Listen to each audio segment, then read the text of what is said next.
Alrighty, welcome to episode 161 of Tokwa's Ask Us Anything. As usual, it's been a pretty busy news week. Tesla has topped 1 million sales in Europe some 14 years after first introducing its Roadster in 2009.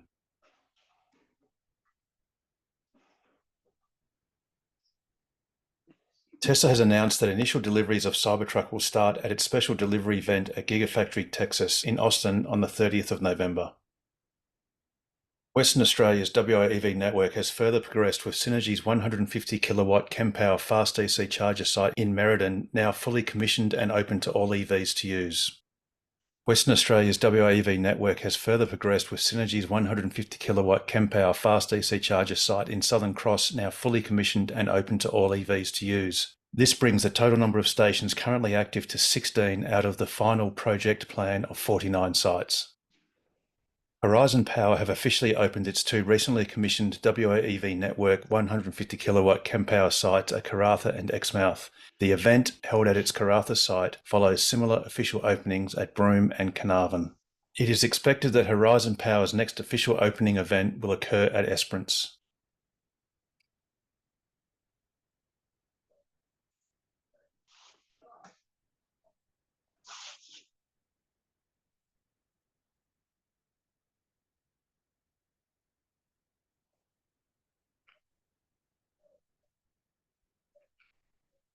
And that was this week's news.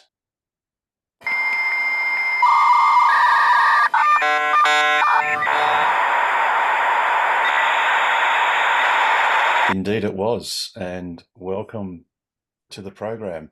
As is customary, if anyone is new and would like to say hello, please do unmute yourself and do so in the next 5 seconds.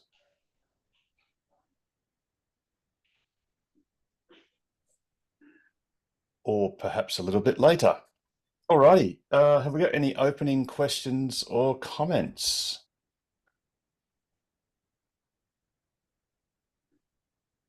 Okay.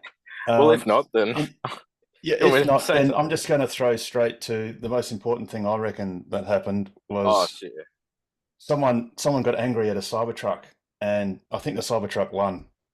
I think Elon Musk described it as emptying an entire Tommy gun, or probably several clips of a Tommy gun, into the side of a Cybertruck. And yeah, I think all you need to know about the Cybertruck, you can see on that one image.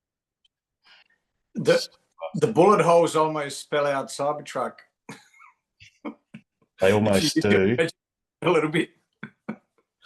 They almost do. And I wonder if perhaps Elon didn't quite mean to shoot the panel here, because the doors can be replaced easily, but this panel probably not so much. But hey, who cares? It's great viral advertising, and that's the whole point of it, isn't it? It's just a few little clever things that Tesla does that doesn't really cost them money. Wasn't there a photo supposed of Elon with the machine gun in his hand? I don't know, but that's interesting, Steve. Look, I would have thought Tesla would be making a video showing it clearly, because it would just make sense. So hopefully we'll see that soon. Hey, haven't you got the photo of Elon with the Tommy gun shooting it? No, but anyone that wants to stick it in the chat, I'm more than happy to put it up. I'll send it to you. I don't know how to put it in the chat. What you do is you just go on your computer and go copy, and then just paste it into the chat. I think I haven't actually tried to the HTML. I'm on my phone. Let me play around with it. I'll try. Even if you just Google Elon Tommy gun, it might come up. Yeah, okay. Go, Pete. You go and Google it. Where's James when we need him? I know, we need James. But anyway. But yeah, hopefully they will produce a video of it, because, you know, it's just something that would be interesting to see. And it was good that neither windows suffered in the shooting, which is also good. So there you go. And obviously we had, I didn't really put a lot of it, well, I didn't put any of it in the news, but we had Tesla's Q3 earnings report and earnings call. And I think many analysts sort of described it as sort of depressing, in the sense that Elon Musk, well, characteristically for him, was less concerned about the short-term effects of the share price and basically, spoke about current global conditions honestly. And he sort of said that, he's applying a lot of caution. He's got a lot of PTSD over events that happened in 2009 and also, more recently. And, I guess for a lot of prospective Tesla share owners, it's a buying opportunity because this is really a short-term thing. Better play your disclaimer, Harold. Yes. We're not financial analysts. That pictured in the chat, Harold, if you want to have a look. I will. Yeah, thanks, Damo. I will not preface. It was really a post thing with this. The previous comments were general in nature and shouldn't be taken as personal professional advice. Listeners should seek their own independent assessment from a qualified advisor and not rely on the general nature of information in this program. Having said that, there's a great video. Just search, is it Tony Seba? Yep. Yep. Tony Seba 2023. And look at a video that was produced about a week ago. And when you watch the contents of that video, it is very interesting. Yep. Yeah, I'm only halfway through it and already it's pretty amazing. Yeah. Yes. And he speaks of what nearly everyone said at the time, which was about 10 years ago. They all universally told him that he was crazy, he was nuts, he didn't know what he was talking about. It was just laughable. He was talking about things such as the price of lithium-ion batteries would go from $1,000 per kilowatt hour to $100. And they all laughed and they said, that's just crazy. And he actually picked the year, and that was 2023. And he also said that the price of electric cars would go down by 2023 to $15,000 and by 2025 to $11,500. And in this video that he's just produced or has just been filmed of him, he actually said that that prediction was incorrect because I think it was BYD has come out with a car this year that was $11,400. So they were actually 2 years ahead of his rather ridiculous prediction of 10 years ago. Actually, sorry, that was probably 8 years ago. But anyway, it's a very thought-provoking video. He's a very thought-provoking person, but he's got the runs on the board and he's got a reputation of being right. And really, Elon Musk has done exactly what Tony Seba has sort of predicted in many industries. But anyway, alrighty. Is there anyone that is new, since this is a second curtain call, for anyone that wants to say unmute and say hello? Or better still, ask a question. Have we got any questions or comments on the floor?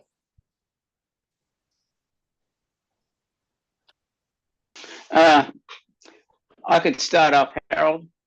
Yes. You can hear me okay? Yes, go Warren. Warren. A couple of weeks ago, we discussed a scenario where I would be driving in auto steer and I couldn't get any more than 90 kilometers an hour. It was grayed out. We've solved the problem with David Lloyd and I were driving up and down the freeway yesterday. Yep. And we've accomplished, eventually he was going to give it away, but he said, I've never seen anything such as strange as this. And then he said, we'll go into safety. So he went into safety. He was in the passenger side, of course. And he come up with disabled driver mode. speed dial. So when he disabled it, straight away it blackened out and went up to 100. So that was an accomplishment.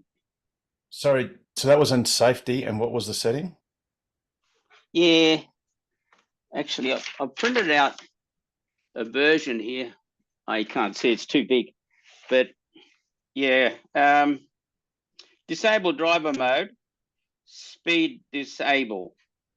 So I have been playing around with the settings and going in, you need to put your code in all the time. I'd probably done that 4 or 5 times, just gotten myself into danger, didn't really know what I was doing.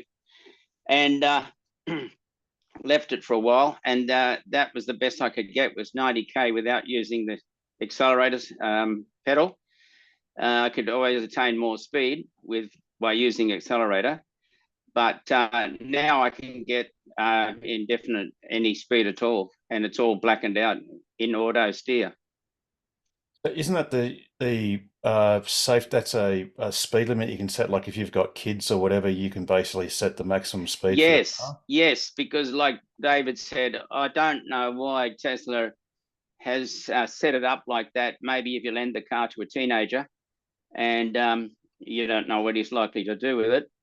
No, that's precisely. There was a tragic car crash where that's precisely what happened, and I think they actually named that mode after, I don't know if it was the victim or if it was the parents, and they actually introduced that mode because someone's teenage child actually took the parents' car for a fang, I think with a girlfriend, if I recall correctly.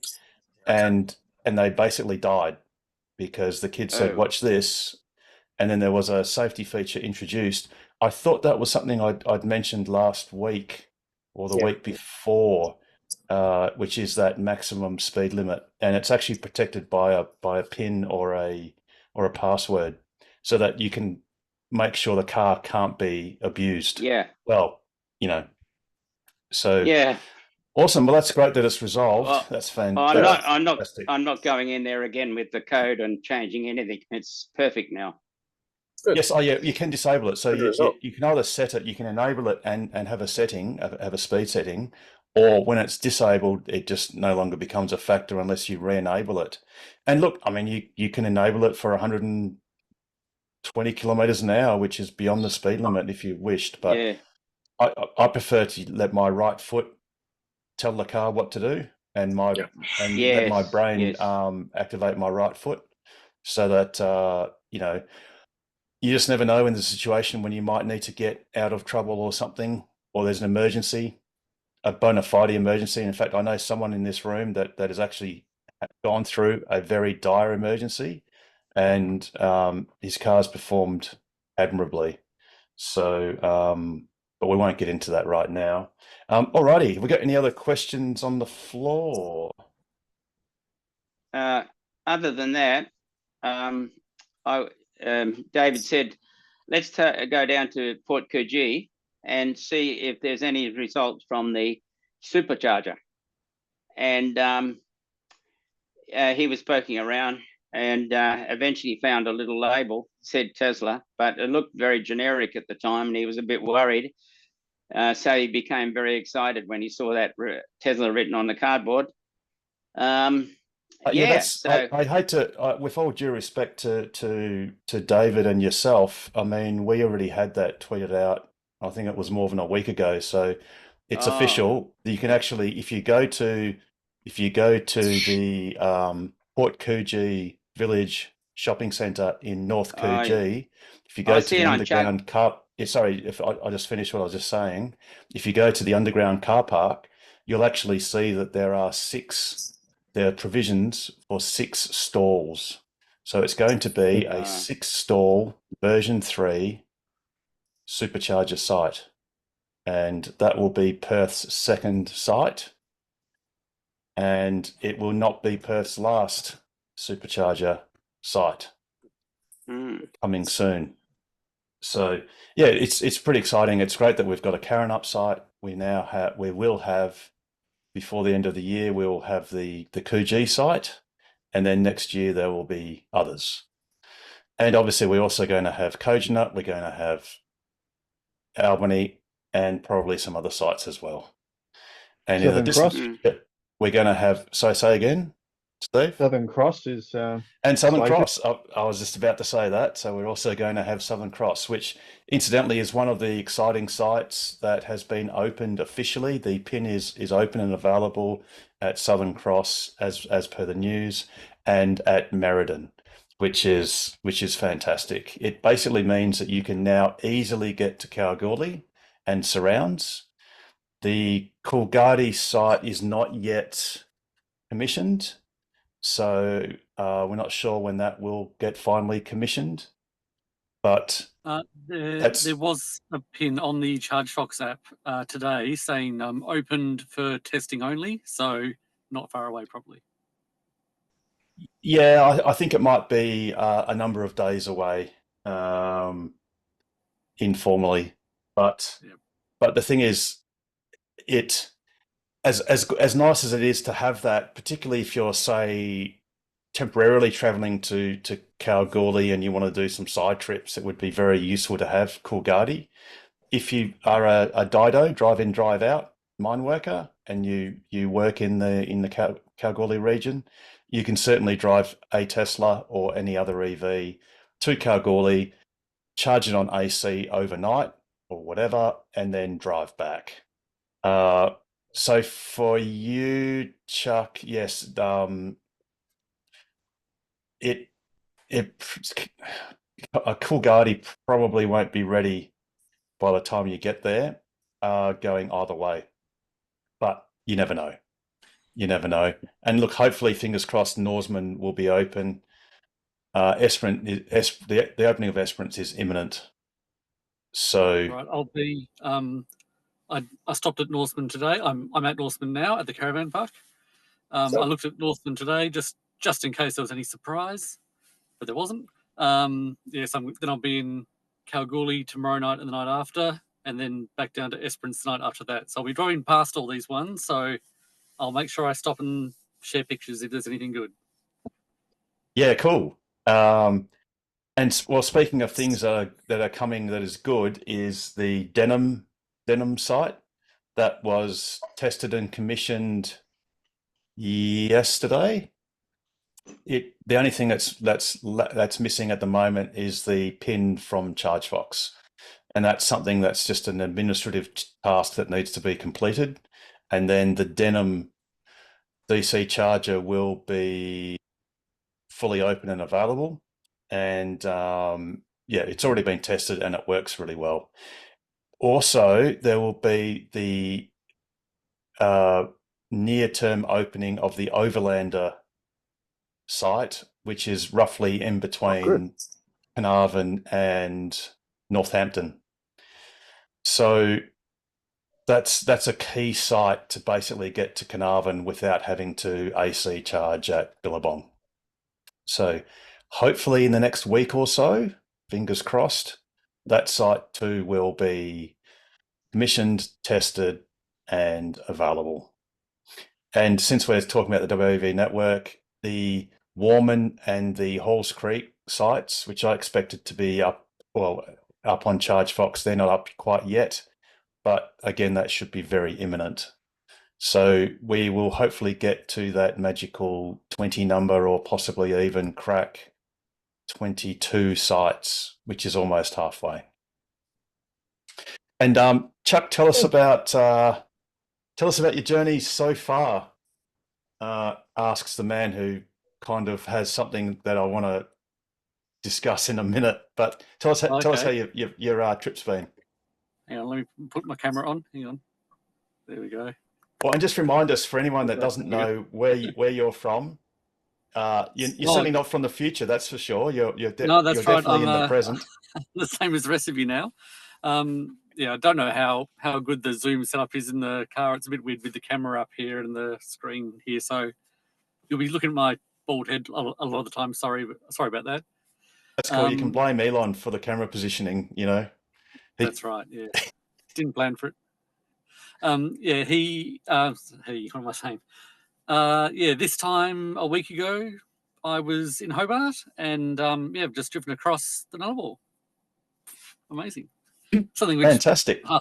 Something which half the people in this chat have done, you know, several times. But anyway, yeah. So I made it to Port Augusta last Saturday, and my schedule has been to get to Kalgoorlie by this coming Saturday. So I've been taking it pretty easy on this leg, so only about 400 k's a day,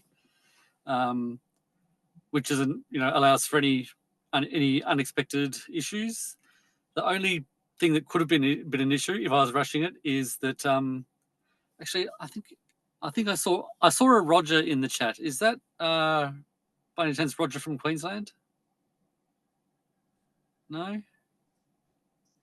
that's all right. As I rocked up to Kaiguna yesterday. Yep. Yeah. 30 seconds ahead of me coming the other direction was Roger and Jenny from Queensland, who just pulled up in their Model 3 right before I got there. Now, fortunately, I was doing the non-rushing thing, so I was actually staying over at Kaiguna. But yeah, they rocked up there, and so I got to see the biofuel in use.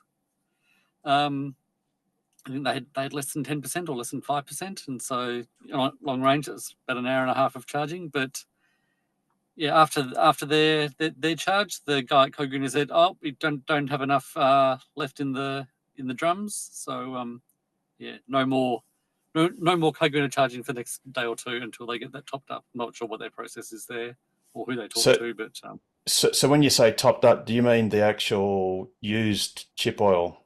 Yeah. Oh, either more oil or cyclist or whatever it is they do. I'm not quite sure, but or diesel perhaps.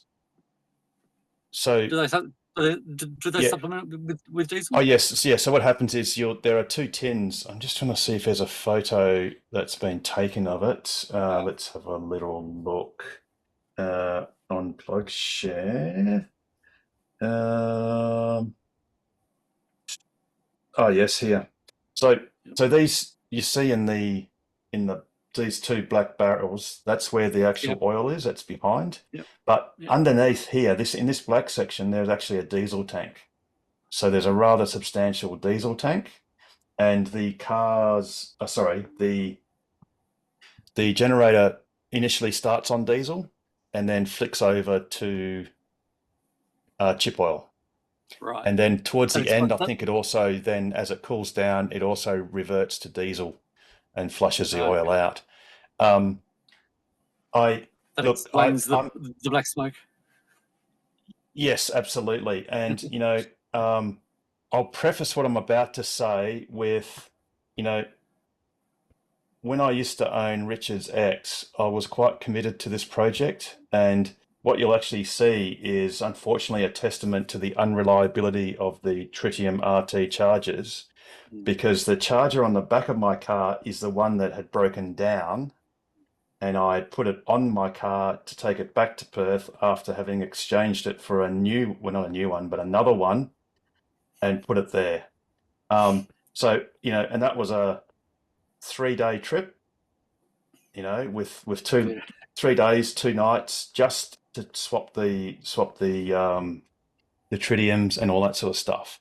But having said that, you know, it was an awesome project. It rattled a cage that basically heavily contributed to the West Australian government wisely agreeing to extend the WAEV network across the Nullarbor, which is something that should always have been in the initial plan, but it wasn't.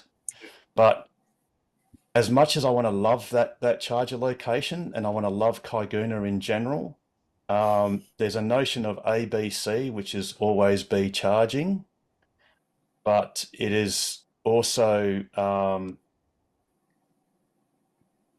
don't know what the B is, but always something always be charged enough to always bypass Kaiguna. I don't know what's wrong with that site. It's just one of those things that if you're an EV driver, there's a very good chance that you're going to have a very suboptimal experience. And, you know, on my last lap, I overnighted at Balladonia, fully charged at Balladonia, and in fact made it all the way I actually charged at starting with C, Cocklebiddy Cockabiddy. Yeah. instead. And you can also charge at the 25 kilowatts at Majura Oasis or at Balladonia. So yeah, I use both of those, and on the way back, when I got to Balladonia, before I left, I just put Majura in the nav just to see if I had the range to get back the other way on that single charge. So yeah, and I think I forget the numbers, but you basically can. So like I said, you know, I was heavily, you know, a heavy advocate and a contributor to that project, but it's just the site at Kaiguna. It's just so many other EV owners have had bad experiences there, and unfortunately, it seems they continue to do that in spite of all the efforts, the heroic efforts of John Edwards, who was the originator of the project. Yep. It's just the people on the site. You're dealing with human factors, and if they cannot be bothered to get a jerry can of diesel at your expense and shove it in that generator, well, I would personally recommend that that you only use that site if you are literally desperate. And then the thing is, we have highly advanced cars that can tell us how much we need to get to the next destination. For the time being, I would personally avoid Kaiguna. And that's coming from someone who has spent a lot of time and a bit of money on that project. I just can't wait for the WAV network to literally do it properly, and we can it can do what John was talking about, which is it can be relegated to a museum as an interesting stepping stone to what should have been done all along. Yeah, Harold, Anyway. I didn't have much fun at Kaiguna either. A couple of times going through there. We wanted to charge in the afternoon. Sorry, nobody's available. So we overnighted. And 7 o'clock, we had to wait for them to turn up at 7 in the morning so that they would then put diesel into it and run it. So, yeah, because it's a good idea is why we insisted on doing it. But the practicalities was suboptimal. Yeah. And what is replacing it in the next 8 months is something vastly superior. It's basically almost maintenance free and very reliable. And I really can't wait for Horizon Power to finish it. And you know, similar to your experience, Steve, on my lab, that was the only site that I basically had to backtrack back to Cocklebiddy as a result. That was the only site that was operational, working, but unusable. Because like Harold said, due to human factors. So yep, that's exactly it. Yeah, I got about halfway there, and there was a gentleman in front of me, and he let me know that he couldn't charge there. The owners wouldn't; they were busy and they weren't able to attend the charger. So so I had to turn around and go back to Cocklebiddy. Yeah, and the staff at Majura I found were awesome. Franco and Sally. I can't remember, but yeah, it's the staff and their enthusiasm that make a difference as well. Because the guys at Majura were only too helpful. They were great, and the ones at Balladonia too. Yeah, they probably still don't like us. The last time I went through Majura, we managed to crash the generator. The primary generator. I mentioned once it happened. Yeah. Yeah, the primary generator was offline, so they were on their backup generator. And when we plugged in, it took out all the petrol pumps, it took out all the diesel pumps, it took out everything from the restaurant. So they were tolerant, but it took another 20 minutes to get the replacement generator, the backup generator working. And then we got our charge. What did you plug in with, Steve? I was using the 20 kilowatt 3-phase DC charger there. Delta, yeah. Yep. Yep. Oh dear. Oh dear. But yeah, it's almost a rite of passage for some of us EV owners that you haven't lived until you've blacked out either a hotel complex or a roadhouse or Or a two caravan park. or a or a caravan park. Oh, that Yeah. reminds me Oh, of no. Penong, but I won't go there. The guy, George, the guy at, George at got Penong stuck said at one thing. Kaiguna. George got stuck at Kaiguna, and they charged him $200 for diesel. Oof.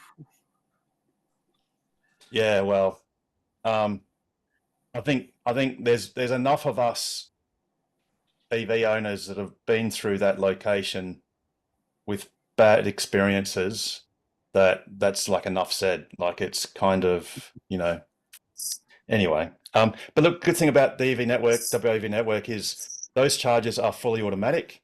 All you do is you rock up with either a credit card, which everyone has, or a ChargeFox card, RFID card, or a ChargeFox app on a device, and you can charge without interacting with any human beings, and it's all automatic. And the billing is a flat 60 cents per kilowatt hour, regardless of which part of the state you are charging, which location, for the DC charge, and 35 cents per kilowatt hour for the AC charge if you want to, which could be quite useful if you find yourself at one of these roadhouses overnight and it's a little bit late and you just can't be bothered unhooking your car off the fast DC charger. Or also you don't wish to pay the idle fee, which is also a very good point. You can then just AC charge overnight. And it's all human, no human interaction. You just like you would in the first world, you just plug your car in, authorize the transaction, and walk away. So As it'll a be matter similar of- spec hardware to what's up north at the moment, the Karratha and so on. Is it going to be similar hardware across the Nullarbor sites? Yeah, so we haven't actually yet seen. It's going to be I'm gritting my teeth, but it's going to be a Tritium RTM. So it's the newer version of the Tritium. It's basically the direct air cooled version of the Tritium RT unit, but RTM, 50 kilowatt, with dual CCS outlets. But we haven't. Yeah. So go, Charles. At least having dual CCS, that's something at least, I suppose. Oh, yeah, absolutely. Tritium. So the great thing about the entirety of the WEV network is that every single site with every single site has at least one DC charger, and those DC chargers, all of them are dual outlet CCS. So 2 normal EVs can turn up and charge simultaneously. And the worst you'll get is 25 kilowatts each if you have to split, up to about 75 kilowatts if it's the Kempower units that can do up to 150 kilowatts.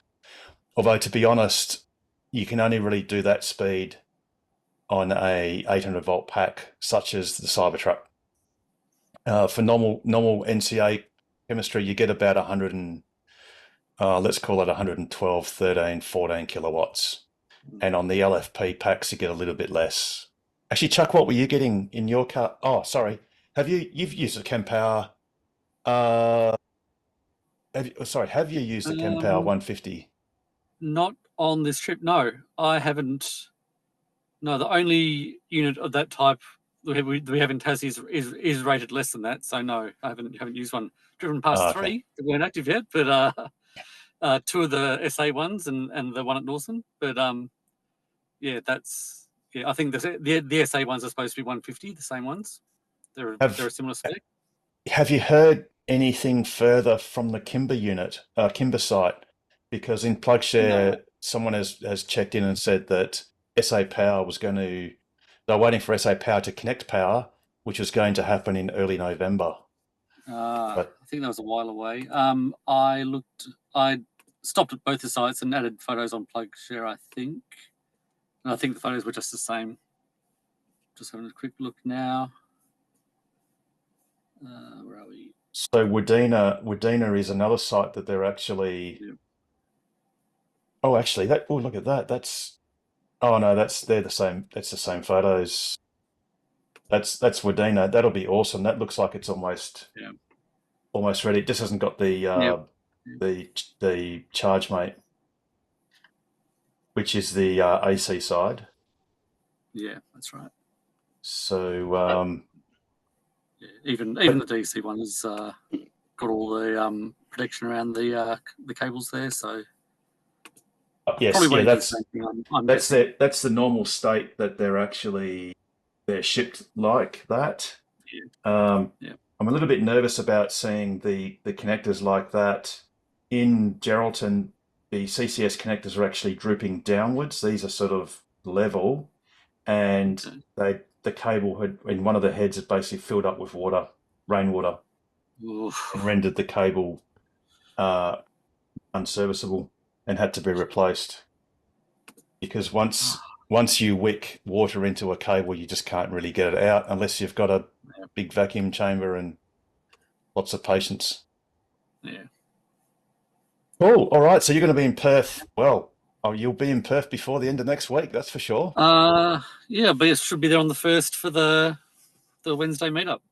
Very Hopefully. good. And the Wednesday casual meetup will be at the Camfield. My apologies. Last week I had a bit of a brain fade, and I sort of said that it was going to be this Wednesday, but I was a week out. So yes, definitely this coming Wednesday, the 1st of November, we are going to have a casual meetup. And says me just checking my phone. Yes, it is the 1st of November, casual meetup starting at 6:30 at the Camfield. And we're going to basically spruik it as a wider event. It's really like the pre-event for the EVA EV Expo, which is obviously commencing basically the Friday, or it's Friday, Saturday, and Sunday, and that is this event. Yep. Which I mentioned last week. But basically on the 1st of November at the Camfield, it'll be like a pre-party. So, we'll widely invite as many people as can come for that event. Yeah, I'll be in Perth with Clive Atwater, who's the managing director of Electric Highway Tasmania. He's the other AVA rep with me at the event for Tas. So fantastic. So I'll bring him along if he's about, and if he wants to come and have a chat and things. Yeah, absolutely. And look, anyone at all is welcome to come. You don't have to be a member of TOCWA. Don't have to own an EV. Oh, I will warn you. He drives a Leaf, so don't say anything about Chatamo, okay? Let me see. So I do have a bit of audio that does relate to that, and that goes something like this. Viewers are advised that this recording may contain references to Synergy, 2 Weeks, and Grimes. Anyone triggered by these or similar phrases should press pause and subscribe to the Nissan Leaf channel. So, look, there's nothing wrong with a Nissan Leaf. It had its time. I'll still very vehemently criticize Nissan for absolutely, well, to be polite, screwing all of the people that bought a Leaf. They basically used all their customers who bought a Leaf as their engineering development team, and they used them to learn that if you do not thermally manage batteries, they will die very quickly.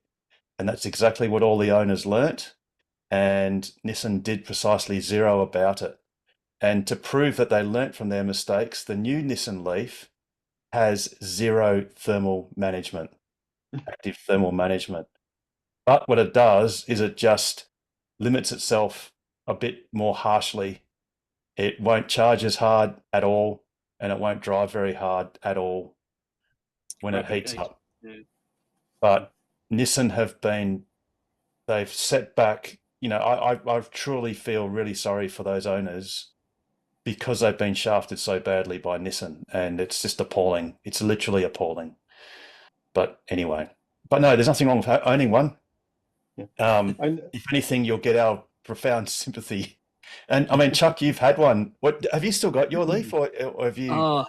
Yeah, I was trying to sell it, and there was someone who was interested about 2 days before I left. It's like, well, I don't have time to sort anything out, but when I come back, I'll sort it out then.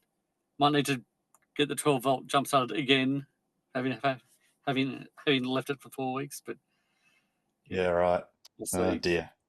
Oh I'm well. trying to sell it to someone who wants to go and do a third-party battery replacement. You know, there are guys doing 50 kilowatt hour packs into the into the old shell. Yep. I want to sell it to someone like that, I think, so they can have a play with it. Yeah, as a project more than a real. Yeah. And look, obviously around town, you know, and if it's literally a city car, that's fine. I mean, if you're only driving 30 k's in 25 k's in any direction, and then coming back, it's fine. There's nothing wrong with it. All righty. Well, knowing how much everybody loves Chatamo, our local member had a community coffee thing on Saturday morning and asked for delicious. And after going through sustainability environment, I started on the WEV network and how good it was. There was no Chatamo, and then I got blank looks around the place. But it's a pet topic. Yes. Yeah, and look. We've ventilated this in the past. You know, there were people that bought very expensive high definition plasma TVs at about the turn of the century, and Australia was an early adopter of digital television transmissions, and I forget what the standard was. I think it was MPEG-4 they were using, and they went to H.265 or 264 in the broadcast. All of those very, very expensive, like I'm talking many thousands of dollars, all of those TVs could continue and can continue to play standard definition digital TV, but not HD, because Australia changed the standard to the superior one. And, you know, that's just what happens. You know, not all products survive, you know, innovation. Yep. So I told the local member Pete's statistics. You know, Pete Petrosky, how you've put on those, what percentage and it's reducing, less than 1% and reducing. So I got that in there before I was nudged to stop talking. Well, and the thing is, look, let's just say someone has a Nissan Leaf that has the old Leaf that has full range. Actually, Chuck, what was the full range of an original Nissan Leaf before the battery died? When they were sold as new, maybe 110, 120 kilometers. Awesome. Okay, so the average interval of the fast DC chargers on the WAEV network is approximately 200 kilometers. That's twice as far as a Nissan Leaf can get. So no one in yes, and that's on that was on day one. You know, on its first charge. So no one that owns a Nissan Leaf ought to feel burnt, because there was never the prospect of there to be enough charges to, even if they were Chatamo, to actually do anything, which just highlights the diabolical stupidity of the NRMA, with multi-dozens of millions of dollars of federal government funding, insisting on effectively installing one nozzle on each charger, because the other nozzle, which is Chatamo, is functionally useless anywhere in Western Australia except for the CBD of Perth, and anywhere in the Northern Territory, anywhere basically in Australia that isn't in a CBD area, you know, or maybe there's some very rare exceptions in, you know, New South Wales and Victoria. Everywhere else, it's useless. It's a waste. It means that when one EV turns up, everyone else will be waiting. I don't understand why they don't ask groups like ours, like ask people that own them. I don't get it. Like, are there not enough? Like, is Ava not big enough? Is Tokwa or Toka not? You know, are we not available to comment? Like, it just seems so odd. Sometimes it's the arrogance of people in government that they sort of, we know best and that sort of stuff. It's like, like for instance, like I got like, you know, owned a Tesla for many years and that sort of stuff. And then we've had a couple of people at work buy it, but not actually talk to me first. And then it was like one guy, he's getting his car next week. And I was like, have you got your cable? He goes, oh, I thought it came with the car. And I said, no. I said, you should have just asked me all the questions. So, and I think it's that same sort of, yeah, I gave him the referral, and the Tesla guys said, oh, no, you do your order, then you do the referral code. And I told the guy, no, it's the other way around. And I've had 2 people do that in the last. So the new sales guys they have don't know what they're talking about. But anyway, forget all that. It's the government not actually, you know, when they do the tenders and stuff like that, they're not actually talking to the SMEs, like people like us, which is so weird because they're pick up the phone to Tesla and say, well, what do you need as the biggest manufacturer of electric vehicles in Australia? What I just, you know, ask anyone. I know, it's crazy. To their great credit, Synergy and Horizon Power did ask those questions. No, they were given the answers, and the WLEV network is by far the superior network that is going around Australia or any substantial part of Australia to date. So apart from maybe so it's done. So say again. Apart from the supercharger network, maybe. Oh yeah. Oh yeah. That goes without saying. But let's call it a government, an either state or federal government initiative. The WAV network is by far superior. 100%. You know, so if you guys want to get annoyed at people, you should probably read the comments on the Driven article. What are you laughing at, Richard? Oh, because I love playing with people like that. It's great entertainment on the train. It is on the latest Driven article about the charges, the three that opened up north, Karratha and so on. Yep. There's an article which is basically a copy and paste of the press release because it's by one of their writers who doesn't seem to do much journalism. Anyway, if you read the comments, there are people basically whinging and going off about how it's basically useless because there's only one charger per site. Now, first of all, the article didn't specify that each charger has 2 CCS connectors, which makes a big difference. And all these people whinging they haven't been involved like Tokwa has with engagement with Synergy and Horizon the whole time. So all the things like the credit card readers, the shelters, the pull-through sites, the solar battery backup sites. All these people whinging don't take any of that into account. They just want to whinge about there only being 2 plugs. But it doesn't make sense. I've been to remote, fuel stops where it's just, a credit card thing and just one fuel bowser. Yep. Like it's the same thing. And the thing too is, I think a lot of these people commenting, I dare say they're probably commenting from the Eastern Seaboard, where the ubiquity of DC chargers now is kind of embarrassing. And I don't think they understand. Like, I mean, look, Chuck, you are one of very, very few people from the eastern states that is coming to EVA's Perth Expo, so driving to EVA's Perth Expo, right? And for very good reason, apart from the fact it's a long distance, and that's sort of a little bit, scary. The profound desolation as far as fast DC charging is concerned is just, it's almost nerve-wracking just thinking about it for people that have probably never AC charged remotely. On a road trip. They've never sat in a car for 4 hours AC charging on a road trip. 4.5 hours both way once. Yeah, and they've just it just hasn't occurred to them, that's actually a thing. On that topic, I think it was yesterday, a new Tesla charger went into Wangaratta, in Victoria. It's pretty much smack bang between Melbourne and Canberra, and it's a 4-stall, and people were complaining that it's only 4 stalls. But and look, I'm for any and all superchargers, But when my brother and I did that trip from Melbourne to Sydney, I think it's about 950 kilometres.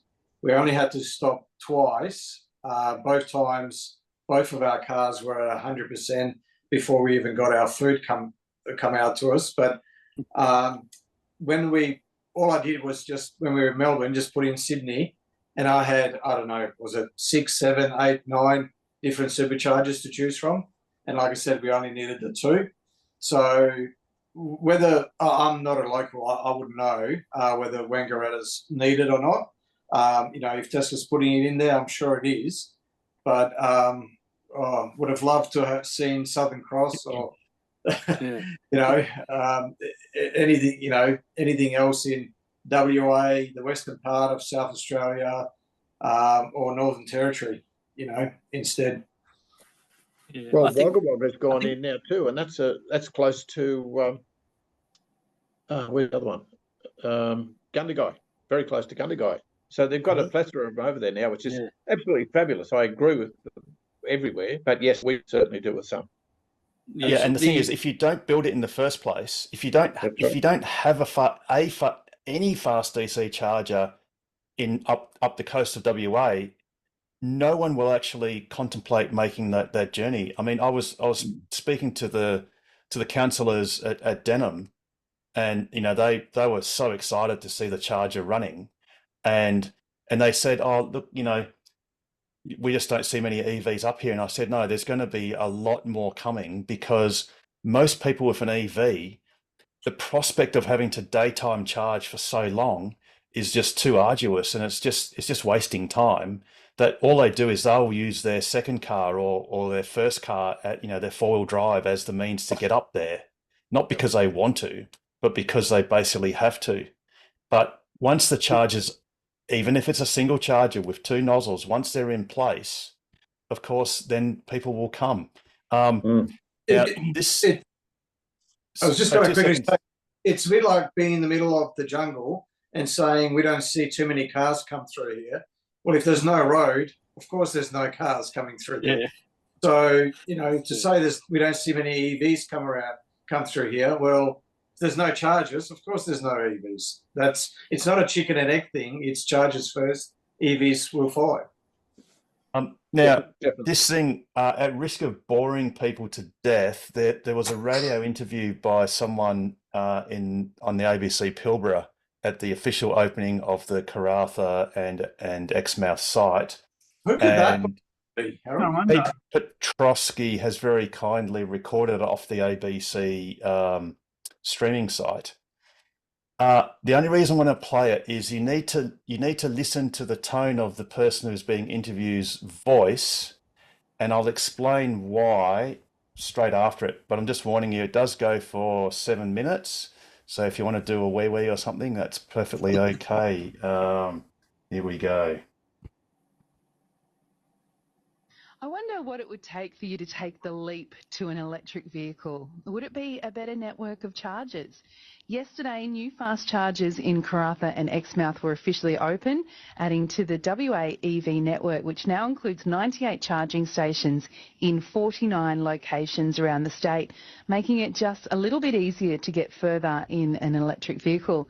ABC Pilbara's Jasmine Chong went along to the official opening of the Karratha charging stations and spoke to Harold Murphy, who is the Secretary of Tesla Owners Club in Western Australia. He's driven around Australia in an EV to show that it can be done, and he started by talking about the difference the new charging stations will make for electric vehicle owners. This absolutely transforms the utility of an EV in the Pilbara. What it basically does is it means that you can sort of wake up in the morning and you can say, well, I just want to drive to Carnarvon. And when all these charges are complete, you can literally just do that. You don't have to think about it, you don't have to plan, you don't have to suddenly realise that, oh no, I haven't charged my car, it's going to take another 5 hours. These fast chargers literally transform the EV environment in the regions. Can you tell me a bit about your experience driving an EV throughout Australia? Back in 2018, when I drove my first EV around Australia, that took 19 days. My first leg was from Perth to Carnarvon. That's 907 kilometres. It took me 7 hours and 5 minutes of daytime charging, slowly using AC. So for 7 hours on the way to Carnarvon, I had to sit by the side of the road charging my car. If you compare that to what I did a couple of days ago, basically I think I charged for about an hour and a half. So that's the transformation of the experience between slow charging and fast charging. And I guess something many people would be wondering is how practical are EVs in the Pilbara? How much travel can an EV get from this fast charging station? Yep, most EVs can do approximately 350, 400 kilometres of practical range. Now the interval of these charges is about 200 kilometres. So of course there's always at least one charger between you and your destination that you can use every 200 kilometres. And the great thing is that it only takes 20 minutes to add those 200 kilometres on a fast charger, which means that you basically have enough time to go and get a coffee, have a walk around, have a comfort stop, and it makes the journey very relaxing and very safe actually, because you're very refreshed, you're taking regular short breaks, and it makes it a wonderful journey. Right now, the closest EV charging station that's open is Exmouth. Yes. How would people get, let's say, from Karratha to Perth comfortably without having that 200 kilometre? Right, well look, at the moment you do have to do it a little bit slower. You've got to slowly charge at Nanyatara, but the point is that Nanyatara in the next few months will also be part of this network. By about the first quarter of next year, so that's less than 6 months, there will be an unbroken string of pearls from Kununurra through Karratha, all the way to Perth, across to Esperance, and even in the Kalgoorlie Goldfields region. So you'll literally be able to drive your car quickly or rapidly on that whole world record breaking EV network. The first time, I guess, you did that trip around Australia, what were the main challenges and limitations? The main challenges was there isn't really a formal charging infrastructure. It's all AC, which is slow, but also a lot of the outlets are actually owned by individuals who, by their good grace, allow us to use those locations.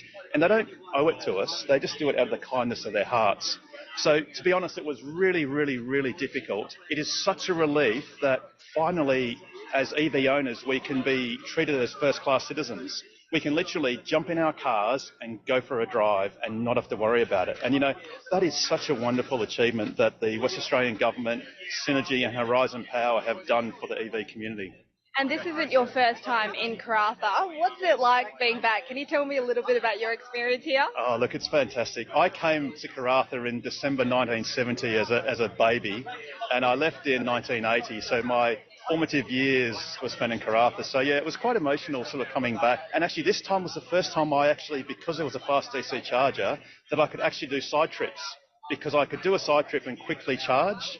Whereas in the past when I visited an EV, it's like you charge once and you've got to go. You haven't got time to do touristy stuff.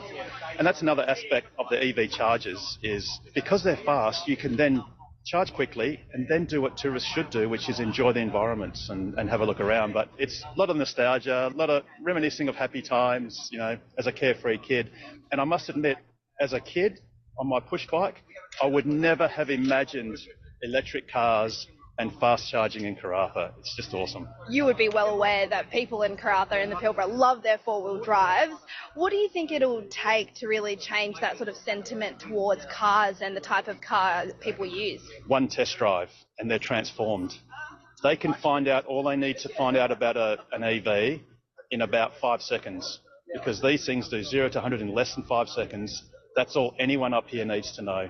And, being agnostic on models, there already are four-wheel drive EVs just starting to be developed. And Tesla's got this crazy Cybertruck, which I think all the people up here are just going to go absolutely berserk about. Fuel prices have been going up as well. Do you think this will push more people to engage with EVs, also considering, I guess, now there is that infrastructure to support it? Absolutely. And I think also something else that people should be aware of is EVs have a lot less maintenance costs. In fact, most EVs have virtually no scheduled maintenance, and that's a huge cost benefit for EVs. The other thing too is that they actually last longer. They're more reliable, much, much more reliable, and much longer living. So you can actually use an EV for a lot longer than a conventional petrol or diesel car without major maintenance, such as engine rebuilds and things like that. And for, I guess, a lot of the younger people who would want to invest in EVs, but that initial cost is holding them back, do you think that these prices will ever drop down, and do you think there needs to be incentives to make it more accessible to a wider range of customers? Prices will absolutely come down. If you compare it, say, with solar panels and solar systems about 20 years ago, they were horrendously expensive. They had huge feed-in tariff incentives. And now solar is so ubiquitous and so inexpensive that everyone can afford it. The same thing will happen with EVs. Initially, yes, they're the expensive models, the premium models, but they will all trickle down very, very quickly. And let's face it, before the end of this decade, EVs will be ubiquitous. People won't buy them because they have to. They'll buy them because they're compelling and they want to, and they're affordable. Harold Murphy speaking there to Jasmine Chong. He is the secretary of the Tesla Owners Club of WA and was at the official opening of the fast chargers in Karratha yesterday. Exmouth has also joined the network now. I wonder, are you going to make the change to an electric vehicle anytime soon? Is the fast charging network one of the things that will make you make up your mind? Get in touch and let me know. I wonder. That was brilliant. It was brilliant. Well presented, now, Harold. the reason why I wanted to play that was it hadn't occurred to me before, but I almost had this epiphany and this like boyish excitement, because it really is true that you can be. We all of us in this room could be at home with our cars almost empty, and if we wanted to go to Kalbarri, you go, oh bugger, my car's flat. Oh, well, I'll just go to the supercharger or Kings Park for that matter, quickly charge, then go to Jurien Bay, then go to Geraldton or Northampton, and then you're in Kalbarri. So, you know, if we didn't have fast DC chargers, you'd have to do what I did at Mataranka.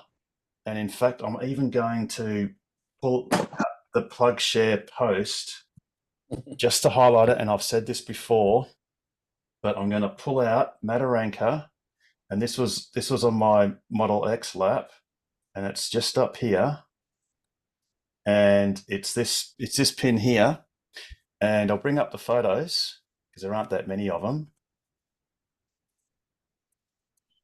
And this photo here is what I took. I actually turned up at nighttime, and I plugged my car in, and this where that location is, where the socket is actually a fair distance. It's a couple of 100 meters from the main sort of buildings. And I plugged in. I then went and had dinner.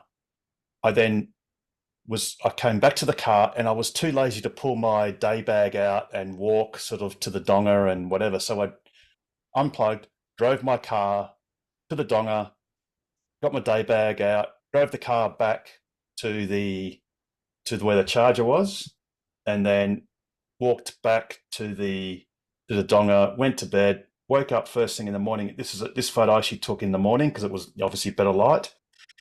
But what you see is this juice booster. This is how I took the photo. This juice booster was on the ground and it wasn't plugged into my car because I forgot the second time to plug it in.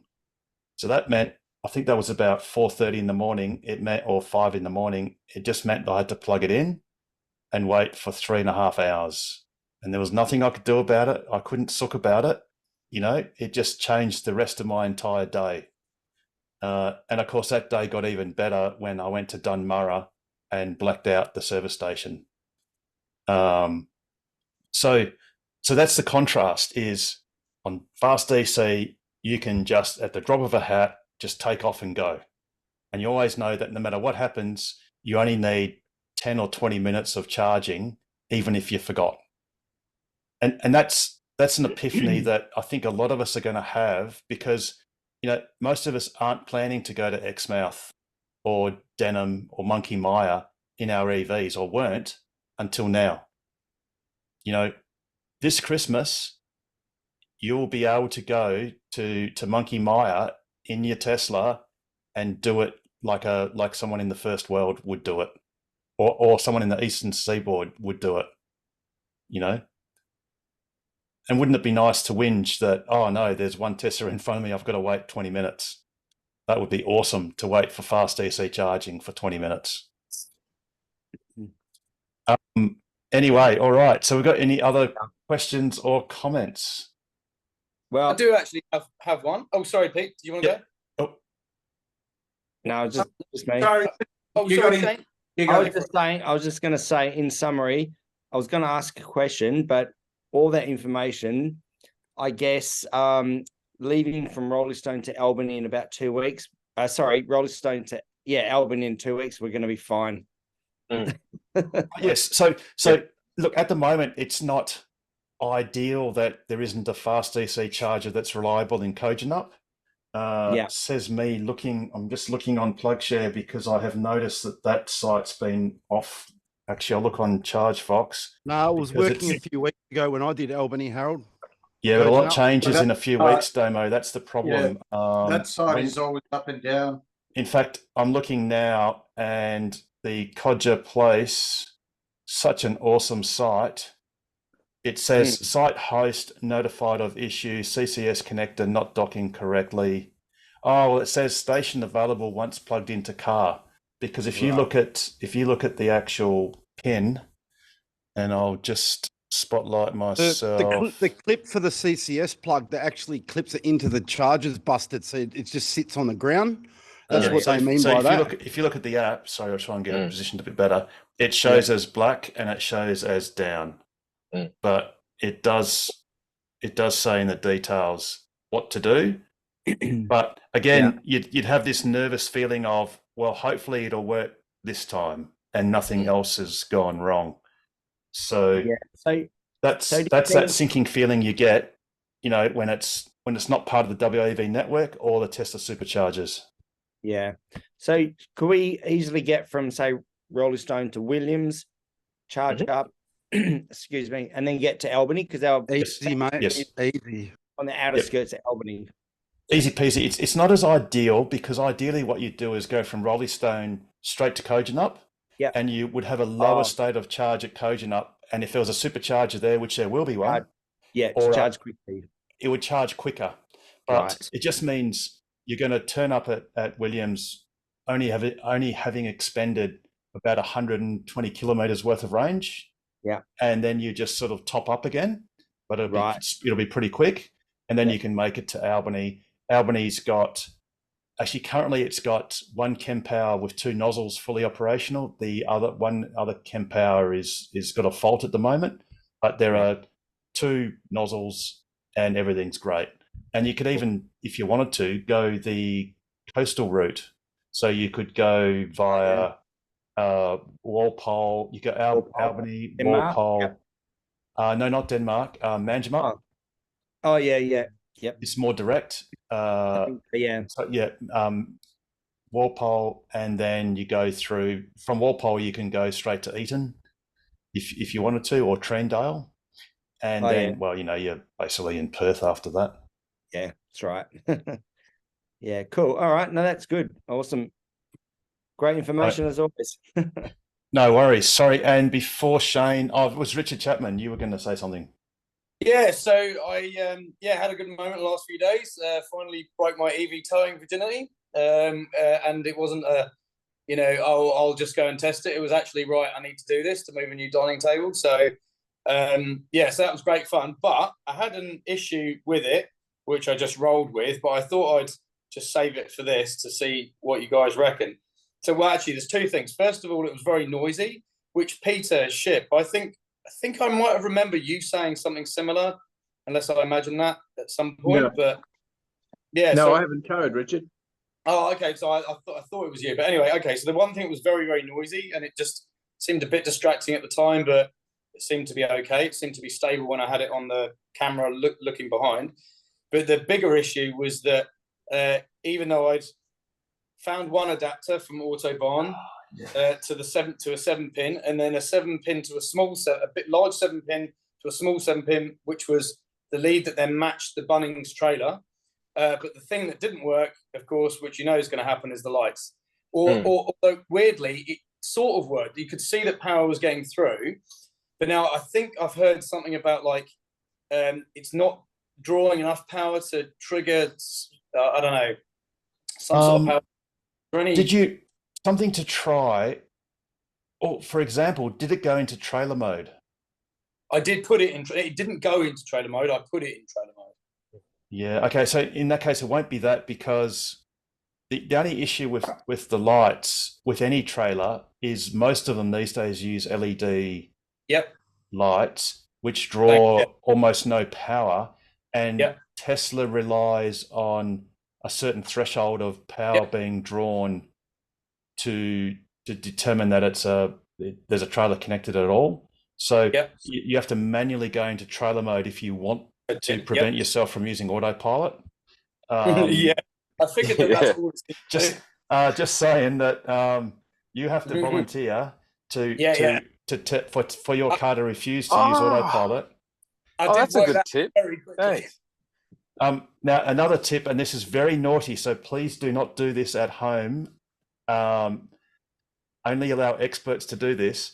But if you do have a trailer with proper lights that do work and does tell the car that there's a trailer connected, let's imagine that it wasn't really a trailer that you thought was connected, it was just a bike rack. Tesla have also done the anti-trailer mode, which is it'll change the color from amber, or I think it's an amber orange color, to a blue color. And that says, that's you telling the car, no, it's not really a trailer. It's just a bike rack with auxiliary lights on it. So how can you just press trailer mode again? So if the car detects a bike rack because you've plugged lights into it and it's not really a trailer, you just press trailer mode, and then it will allow you to use autopilot and cruise control. Not that you should do that if it was a real trailer. Just saying. Don't do it at home, kids. So assuming that there wasn't actually another issue with some of the pins, could that be solved by like a resistor in line somewhere? Yes. So what I've done for a mate of mine was I forget the value of resistor. It was like a 100. No, it was about a 20 ohm. Or was it 20 ohm? It was a 5-watt resistor. Well, maybe it was a 10-watt resistor. So you can do it so that when you plug it in, it will detect it as a trailer properly. Otherwise, you've got to just invoke trailer mode. Because the thing too is, if it doesn't detect trailer mode and you go into reverse, of course the ultrasonics will scream at you because it detects a trailer right there and it thinks you're about to hit something. Yeah. That's the main reason why you'd really want trailer mode on with a trailer that it doesn't know is there, is because you don't want it to freak out when you're reversing. Because it becomes really annoying. You just hear this constant tone from the reversing sensor. Yeah, no, that was all good. I just, I didn't have enough time to, get a meter and try and mess around. But power was getting through. Like it was very dim on the LEDs on the trailer, but there was power. There was, you could see, when the LEDs kind of they're like dim, but you can see that almost sounds like a bad earth, like a bad negative connection, which could easily be at the trailer side. I mean, did you try 2 trailers or just the one? No, they only had the one, and they only had the one lead, so I had to get the adapters for that lead, and just roll with what I had. So because those trailers are notoriously misused, unfortunately. They get a hard life. I left it in a far better condition than it was. But the other one with it being noisy, is that, I mean, obviously I've towed thousands of days. You mean rattling? It rattles, right? Yeah. So I think most of that is from the 2-inch receiver. Did you use the 2-inch receiver, or did you just? I didn't have time to sort out the tow ball for a 2-inch receiver. I went back to the donkey dick. Yeah, donkey one. Yeah, because just because it wasn't that heavy. So. And it was rattling a lot. Yeah, but I don't know whether it's because I'm used to towing with a cruiser or a Hilux, and towing something that's noisy itself. But it seemed very noisy. But yeah, the thing that was it a tandem trailer or just an ordinary 6x4 box trailer? No, it was a 8x5 twin axle. Oh, okay. Well, the one thing that could have been a problem was if it's very equally balanced and there's no real weight on the tongue, the ball and the whatever the cup will sort of be rattling around because there's no real. It's not really pushing onto the ball properly, so it could be just rattling on the ball because it's never fully tight. It's always got a little bit of clearance. But if there's a proper weight on it, if you had 10% proper weight, to say 100 kilos, then it wouldn't rattle. But tandems are very level, and it was probably just by accident that the X is almost a perfect height, so it would probably just rattle. One other thing that I think that the trailer mode does is it never then adjusts the air suspension. Oh no, that's not my experience. The car levels all the time. Self-level.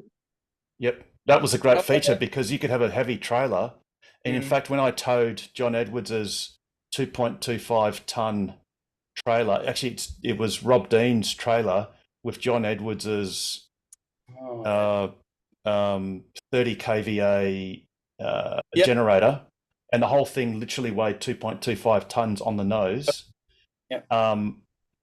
That had no issues whatsoever. No issues with like leveling. Like you could, it had 220 kilos on the tongue, and the car sunk down, and then it pumped itself up. Right. Because you set the height to what the towable would be, and then you engage trailer mode, and then it knows to keep it at that height. No, the car always wants to be level, so it doesn't care whether it's in trailer mode or any mode. Its job. I'm not saying just level, but I'm saying level at whatever height you set the air suspension to. So if you set it to very high, it would keep it at very high. Yes. Oh no. Well, yes. Except the Model X refuses to stay at very high above 24 kilometers an hour. That's what I didn't know. I didn't know whether that could override it. No. So any car with air suspension will always, or any Tesla will always do its best to stay level, no matter what you do to the car, whether that's add a trailer load to it or people in the back or whatever. Okay.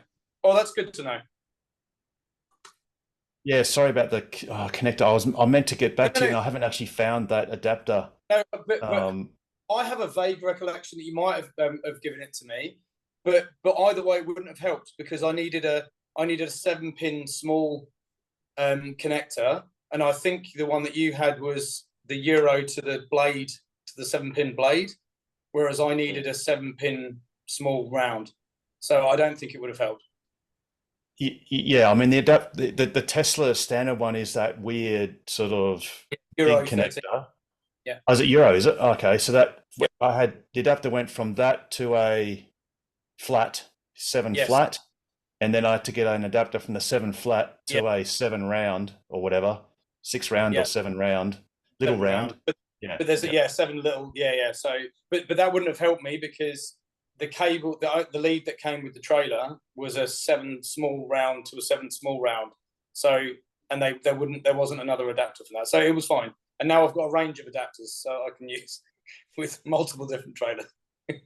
Oh, and God knows what the Cybertruck's going to have, Richard. So yeah, true that. Whatever it has, it'll be worth it. It'll be worth it. So many photos this week. Oh. Now, well, speaking of photos, I did. Thanks to Damo, I did get the photo of Elon Musk looking rather pleased with himself. And I sent you the YouTube too, Harold. Oh, okay. And there he is. So it was him. So it was lucky he didn't hit the glass. He wouldn't have been smiling then. But and let's just try this YouTube. No, that's a Wikipedia. That's not that. Oh, further down. No, not the Kogan. So did you send it just recently? No, I sent it about the time as Damo sent the JPEG. Got you. Okay. No worries. Sorry, I'm rapidly scrolling up the. Here we go. Is it a long one? No, it's not. Minute. Tesla Cybertruck was spotted plowing down a highway at night riddled with dozens of what appear to be bullet holes in its side doors. Very professional of me. How awesome is that? Good job. A Tesla Cybertruck was spotted plowing down a highway at night riddled with dozens of what appear to be bullet holes in its side doors, and we're just as baffled as you are. In what is certainly a bizarre methodology, Elon Musk recently shot an entire Tommy gun drum magazine into the Cybertruck. Musk said that no bullets penetrated the vehicle from the passenger side. He emptied the entire drum magazine of a Tommy gun into the driver door, Al Capone style. Indeed, we can say that now Tesla Cybertruck is bulletproof. The electric truck has already provided. I was going to say it wasn't a drum. Is that me, or does that look horrendously photoshopped? No. No, but I was like, that's not a drum attachment. No, and look at that. Like, look at the shadow. That I'm calling that. Yeah, that's just. I agree. That's photoshopped. That's just photoshopped. That's just so blatantly photoshopped. I mean, look at that. It's like you got a pair of scissors and you cut out like. I never noticed that. Are you serious? I thought you were taking the piss. No, I'm serious. Just look at it. Just look at. Just what? Nah, I'm calling that busted. I just saw it on my phone, so you just scroll past it. But yeah, looking at it like that, geez. Yeah. No, look. I mean, just look at that. That just screams Photoshop. Where's the blades of grass? Nah, that's just nah. Anyway, yeah. Thanks for that, Steve. In fact, if I look back at the image, oh yes, actually, silly me. Oh, hello, like what? They've even got the shadow. They've overlapped. They've overlapped that bit. And oh yeah, like the yeah. Come on, where's the blades of grass? It's just photoshopped. So do they honestly think no one's ever going to shoot the windows? Well, yeah, exactly. I mean, that's a target now, right? Oh, yeah. Americans. Don't drive a Cybertruck in East LA.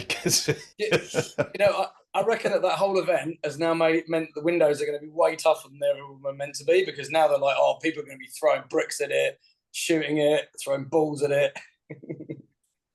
Yeah, exactly. Hey, Harold, just a bit of news. So sounds like, well, not really news, but a rumor. Sounds like Tesla might be putting in place a congestion charge if you charge over 80% at a supercharger. So you know how it will automatically drop you to 80% if 50% or more of the stalls are occupied. And then you just have to wait till you start charging, and then you can override it. Well, it seems like Green the Only has found that if you override it, you'll now get a congestion charge for anything above 8%, which I think is good. And I dare say it would make sense, it would be reasonable of Tesla to do that where there is a large population of superchargers around you, like in all directions. But let's just say it was the Lancelin supercharger. Yeah, you're right. And you were going north. Well, there are no superchargers north of you. So perhaps in that situation, if the supercharger was busy, it would be reasonable for Tesla to exclude the edge locations from that charge. Yeah, makes sense. So hopefully, because of course, trust WA to always be on the edge case. We just need more chargers. Yep. More tests. One day there will be superchargers all the way up the WA coast, just as there are up the east coast. Yeah. What do you reckon they'll do? Then I'll drive. Then I'll do it. Cheers. Go. Sorry. I'm hanging out for the day that you'll be able to do a lap around Australia solely on superchargers. Stop it. Stop it. You won't be old enough. Do you reckon the thing that's going to need is that's going to need Tesla to do off-grid superchargers? And as far as I'm aware, there aren't any. They've got some in China. So this is going back over a year ago. There was an article where they were showing off, basically a battery, solar panels, and supercharger. Yeah, but the thing is, Tesla don't do power packs anymore. So the issue is the only battery storage that they actually fixed battery storage that they sell or make is Powerwall, which is far too small, and the Megapack, which is awesome but kind of a bit big. It's a bit big. For our Cybertrucks, just have solar panels on the top. Yeah, true, beautiful. They should do what NRMA's done in Earl Dunder. And I was just going to say, Chuck, you're a mind reader. I was going to ask if anyone's got an image of that, or at least a link. Was it the Driven? I think it's the Driven that's got a photo of it. I think the NRMA blog has it on their site, and there might be a photo on PlugShare as well. Oh yeah, okay, yes. PlugShare would have a photo, but it would be one probably taken by Hunter, I guess. Yeah. Here we go. Oh no, that's Alice Springs. Sorry, it's one frustration. Do you know where it is, Chuck? Is it north or south of Alice Springs? South of Alice Springs, at the intersection where it goes off to the Rock. Oh yeah, okay. Because the paint is it at Gann? Yeah. See, what is now? This is. I just want to. I'm going to. I know that's shit, isn't it? My rant hat on. How stupid, profoundly insane is it of PlugShare to prioritize an AC pin over a DC pin? Like, why not paint all the DC pins last so it overwhelms stupid AC pins? So it was well hidden. So it's coming soon. Although it's apparently active, but yeah. So it's a solar canopy, and I believe, is this an integral battery storage and backup generator? I presume. I think it's. I'm not sure what that particular item is. I think it might be transformer and battery or something like that. Right. And there you've got that. I think that's Hunter's car, isn't it? That sounds right. Yeah. Yep. And there it is there. And I think is it 20 kilowatts of panels, something like that. I haven't counted them, hadn't had time to count them, but yeah, there are a number of panels. And it's a great site. So they are two 50 kilowatt RTMs?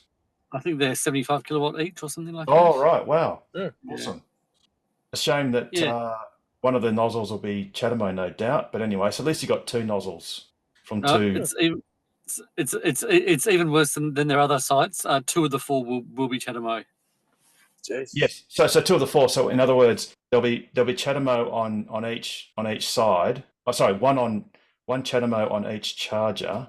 So therefore, when two Teslas turn up like this has, so like the Polestar can't charge because those four cars there can't charge. Maybe the Model S has a Chatamo adapter, but the other three can't charge. I don't think. Can they? How insane's that? Yeah.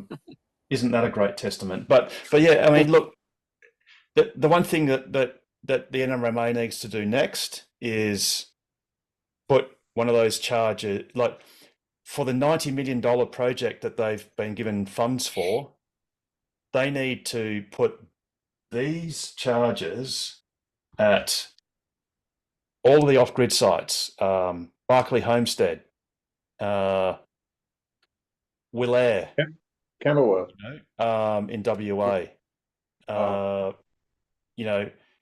Not really much else in WA is important at the moment because they're really just putting they're co-locating in all of the WAV network sites, which is kind of insane because, anyway. But you need to go to Willair in WA. You need to do all the NT that's off grid. You need to do the Nullarbor. Nullarbor Roadhouse needs this now. Yeah. Chuck, you know what it's like when you're sitting there on AC, Yeah. and it's not a lot of fun. Do you want to mention the latest proposal from John Edwards? Yes. So John Edwards, and the great thing is he's already got enough funding between Toka, Tokwa, and EVA, for that matter, and some other donors, some personal donors, to install a Delta 22 kilowatt? It was 20 kilowatt, 21 kilowatt, whatever. Yep. Let's call it 22 kilowatt slow DC charger. And it'll probably be done on an automatic billing system such as Smart Charge or possibly WeVolt. Either or both of those organisations will be approached to donate their billing system so that the Nullarbor Roadhouse, which is conspicuously absent on the RAA's fast DC rollout schedule, that is a site that they think that a 7 kilowatt single phase 32 amp what a joke type 2 outlet is good enough for people driving to Western Australia, because let's face it, once you've gone west of Ceduna, you are not going for Penong. The world ends. Not going anywhere else for a holiday and coming back. You are going all the way to WA, and it's a little bit like you've got the Mitchell Freeway to the north of Perth and the Kwinana Freeway, and you build a Kwinana Freeway to the south of Perth, and at the Narrows Bridge, you install a rope pedestrian walkway. That is what the RAA thinks is appropriate to do in that little bit of, in those few hundred kilometres of road between the fast DC network that WA is building and the fast DC network that they are building. They somehow think that once you go west of Ceduna, we don't care about you anymore. You can just desiccate in the hot, dry winds of the Nullarbor Roadhouse and sit there for 7 or 8 hours to charge your car, because that's all you deserve. Didn't they do that with the road? They let the federal government fill in the road. So it's no different to what they did back in the early days for the crossing. The federal government had to pick up the can for the road. Yep. Yeah, it's just not good enough. And what's worse is with South Australia's AC sites, they're not even doing 22 kilowatt, they're doing 7 kilowatt. So this 7 kilowatt AC charger at Nullarbor Roadhouse would be slower than using the 3-phase socket round the back, which we do now. Yes, exactly. So it's ridiculous.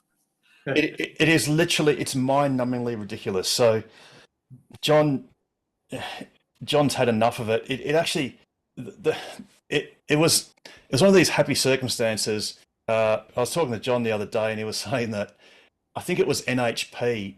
Someone at NHP made an error in ordering some Delta chargers.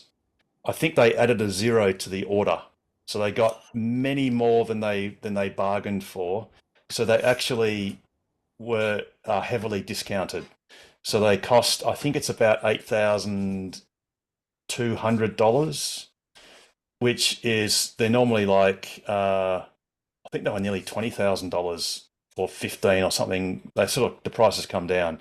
So it was like a bit of a happy accident, and, you know, good on him and Toka and Tokwa and EVA for stumping up some funds to get Nullarbor done.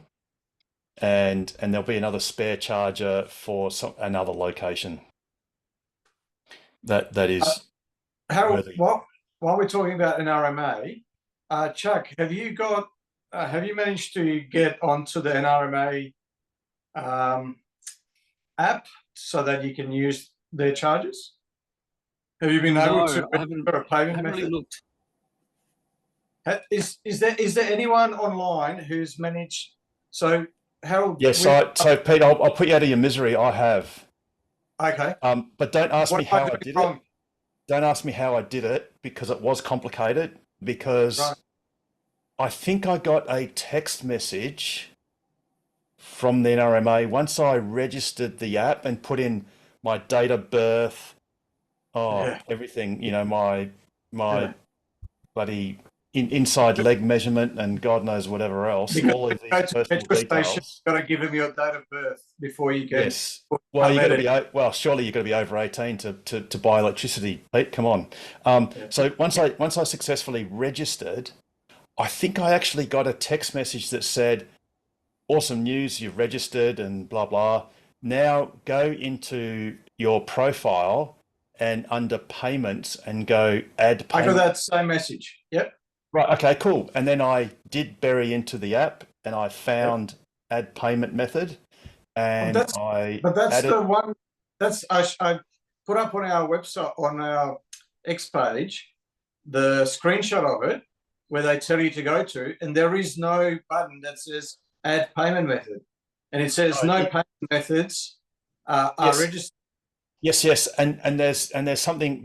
I hunted around and I clicked on something in that page to get add payment method up, but I forget what it was, because you do it once and you're only in the you got a 7-second memory and you're in the moment and you're just like effectively ferreting around until you find what works. I tried to press everything that was pressable, and nothing worked. But obviously, tell you what I'll do, Pete. That's right.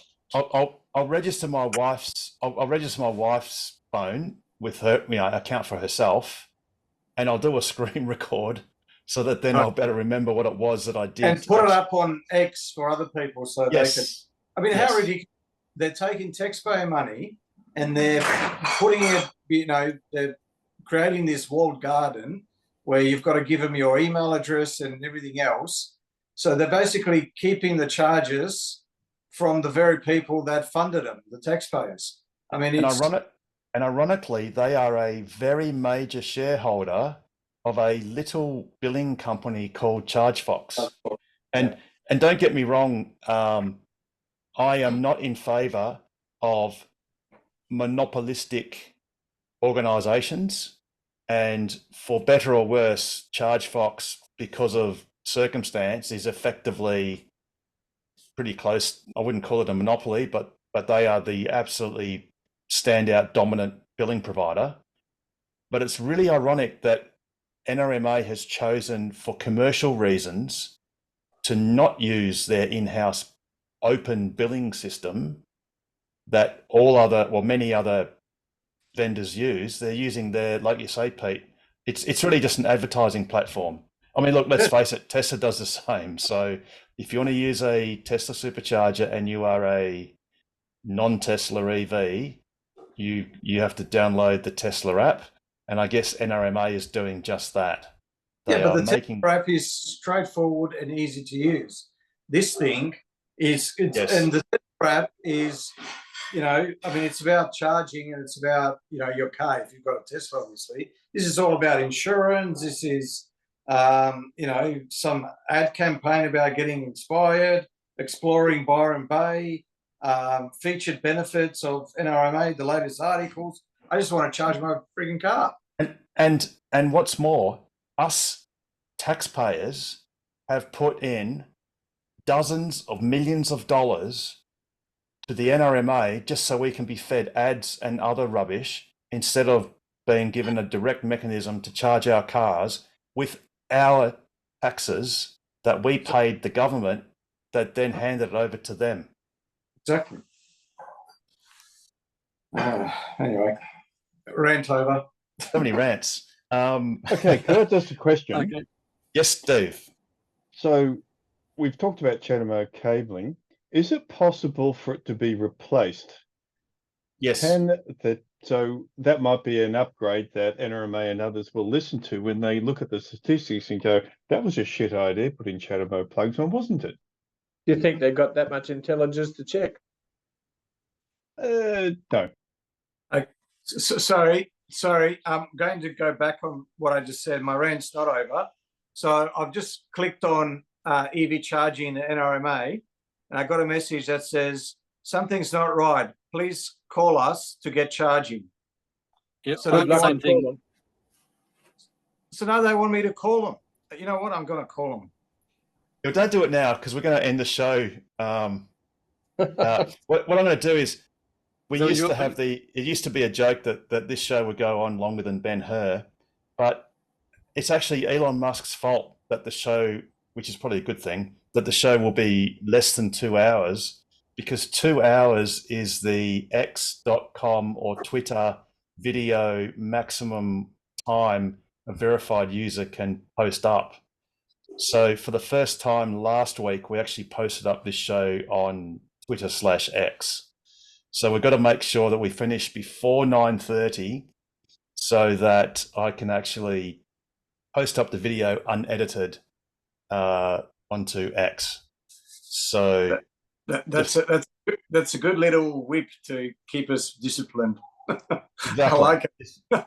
This is an externally applied discipline that we will all be undertaking. So so if you've got anything else that you want to talk about in the next 15 minutes or so, then let's ventilate it now. Hey, Pete, what do you think of these rumors about the Model 3 Plaid? Sorry, say again, Damo. I missed. These rumors getting around about Model 3 Plaid.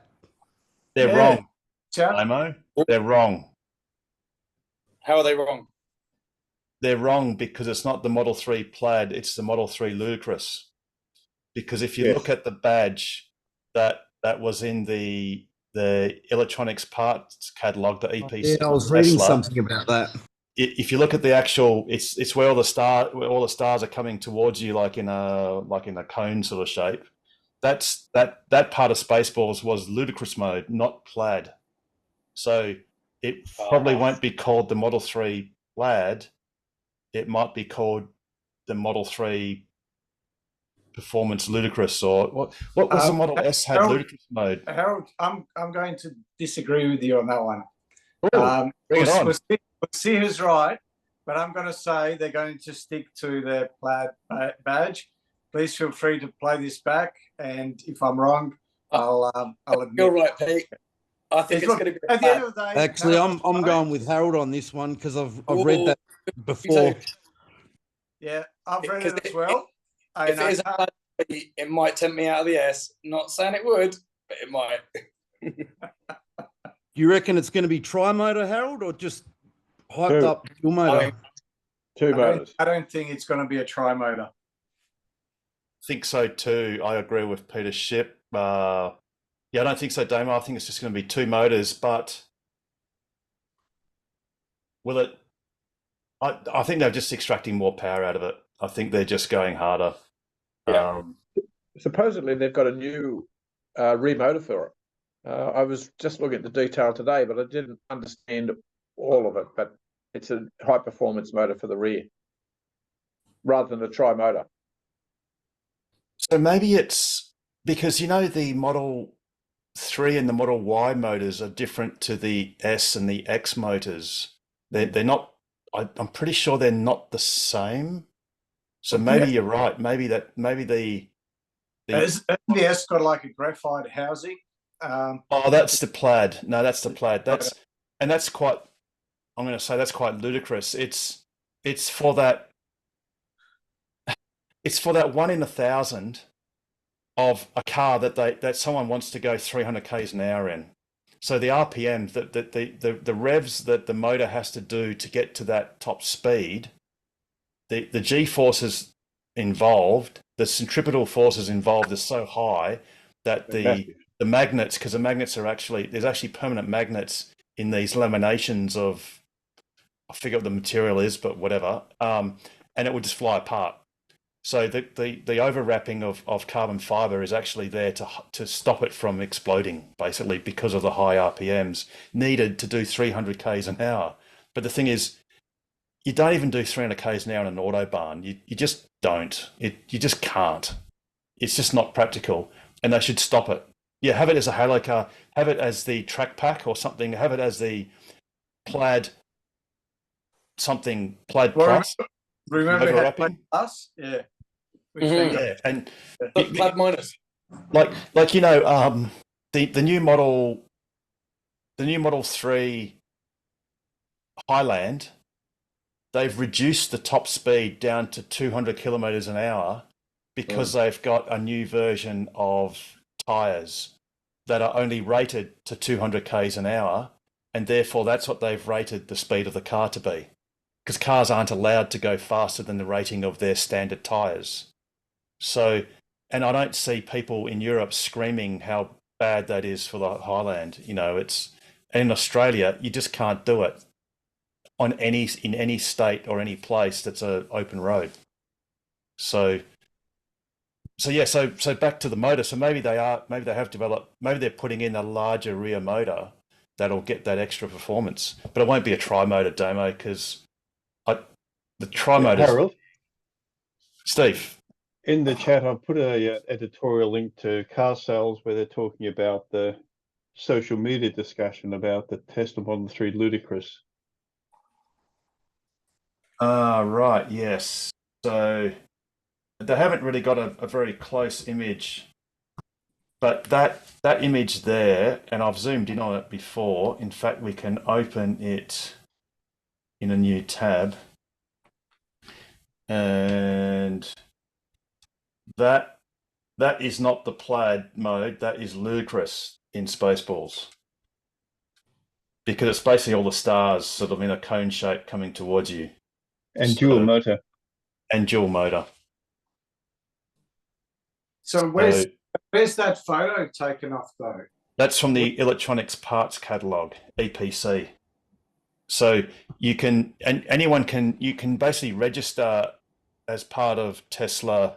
You'd have to Google it. I can't remember exactly how you do it, but you just register your Tesla account with the Electronics Parts Catalogue, and you can get all the parts, all the owner's manuals or maintenance manuals and all that sort of stuff as ordinary Tesla owners. It's part of what was reluctantly done because of the right to repair legislation.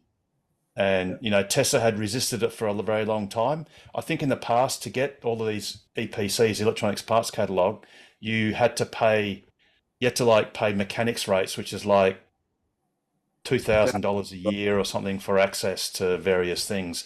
Now all of that's opened up and you can get it basically for free. And what they had done is that it actually appeared, and there was also the other image, which, actually it's this one here, which someone had done on their phone, and it actually showed the part numbers for it as well. And I actually did search these part numbers after it was removed, and there's no reference to them anymore. But obviously what it was someone had pushed a button to deploy the parts catalog, because that's what you do. People are always curious and look. They found it and went, haha, that, you know, this is what's happening. And then long after the horse had bolted, Tesla removes it, which effectively proves what it is, because, you know. I might have to eat my words then. Oh, no, you don't have to eat them because they're already out in the ether. Sorry, Pete, you did say this is recorded and you will be judged. You're happy to be judged. I am happy. Yeah. There's some pictures somewhere as well. And they reckon that is the Model 3 Ludicrous. I don't know if you've seen them ones. It's got like big wheel caps and that on it, but like you can see in the middle, sort of the rims look like them rims in the picture from the parts catalogue. Yeah, I did see the rims as well, but they're not in this article. But so Google spotted Model 3 plaid, and the photos should come up. Okay, so spotted.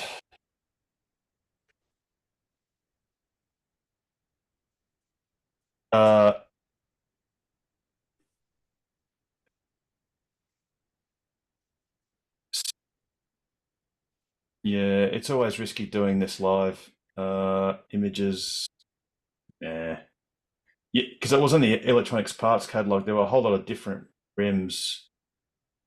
But anyway, I mean, look, we're going to find out soon enough, you know, either later this year or early next year. I mean, I guess the question is, Damo, would you swap? Oh, yes, of course. Yeah. Like the Highland, I love the new interior. It's awesome. But unless they bring out a performance, I'll just stick with my old one. But yes, if they bring out like a performance or ludicrous or something, yes. Oh, no, there's no question. Do Do you think it's going to be much faster than the current 3.3 seconds? It'd have to be, Pete, surely. Surely they have to make it faster, otherwise there's probably no point in even doing it. Well, the Cybertruck's at about 3 seconds, 0 to 100. So, who knows? Yeah. It's got to be sub 3 seconds. Surely it's got to be at the top end of 2 seconds. You know, let's call it 2.99. with a 1 foot rollout. Well, that's what the Cybertruck time is. With 1 foot rollout, 0 to 60 miles an hour, 2.9 seconds. Oh yes. Yep. Well, that were the specs at the reveal. So what we'll get at the launch event on the 30th might be something completely different. Who knows? Well, and the great thing is on the 31st of November, we will all find out, because that'll be the reveal event. The delivery event, and by then the proper specs and even pricing in US dollars should be out by then, if not at that time, on the morning of the 31st of November. Just out of interest, show of hands. Or the 1st of December. 30 days have September, April, June, and November. Whoops.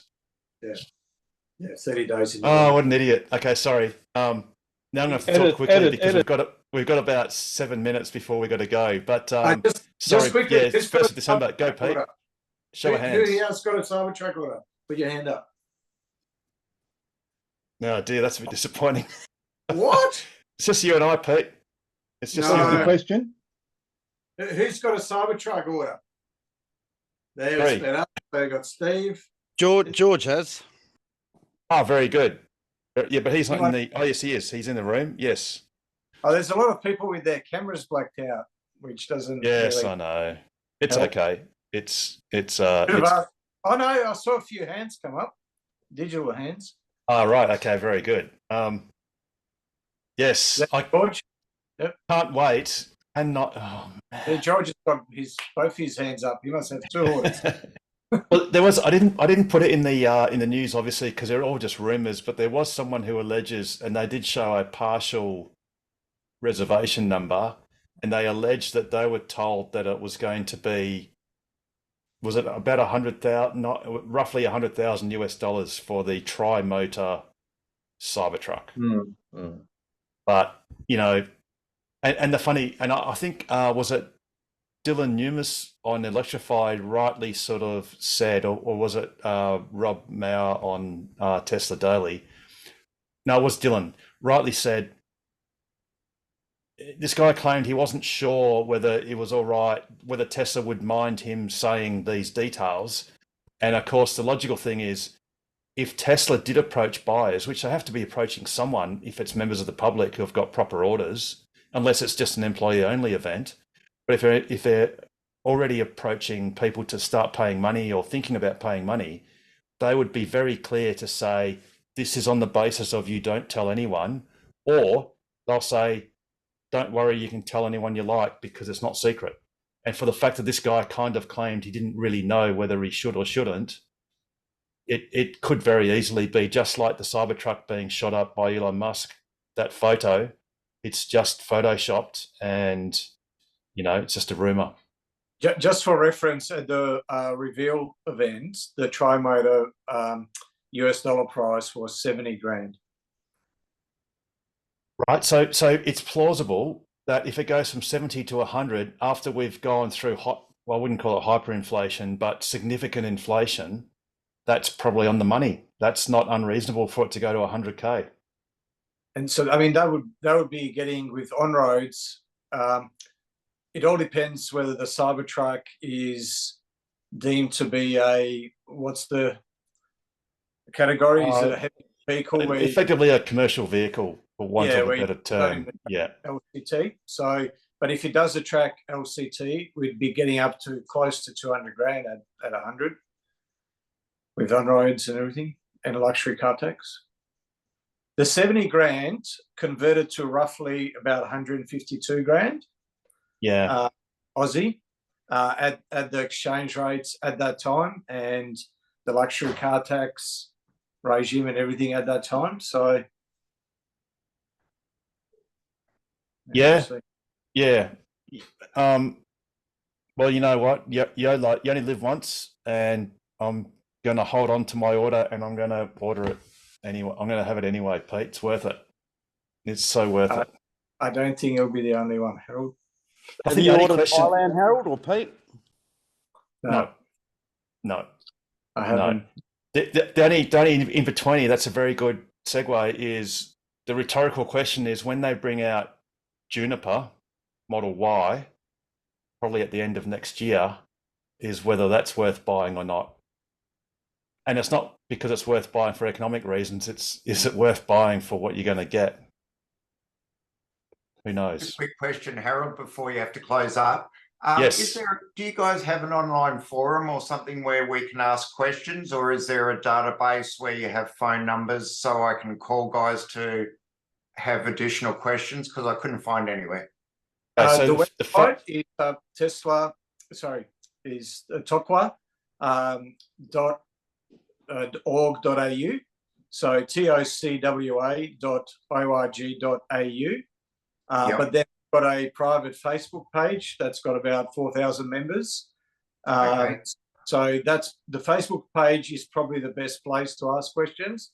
Alternatively, Harold may even give you the TOCWA number. So we got a helpline, which is the number is 62623131. Fantastic. And who does that get me through to? Yours truly.